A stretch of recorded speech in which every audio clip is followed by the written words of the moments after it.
Hello everyone, welcome back to my channel Tech Drive. In this video, I am going to show you how to check your Wi-Fi password on Windows 11 computers, and it is similar for Windows 10 and 8. Now just click on the search button and type control panel. Here you can able to see the control panel option. Just click on that. In control panel, now just click on network and internet option.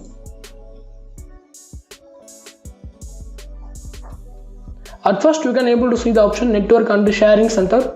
Just click on that. And now here you can able to see your Wi-Fi. Now just click on your Wi-Fi and click wireless property. In wireless property, click on security.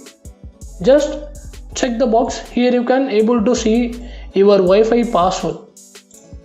To check your Wi-Fi password, at very first you have to connect your device to the Wi-Fi network.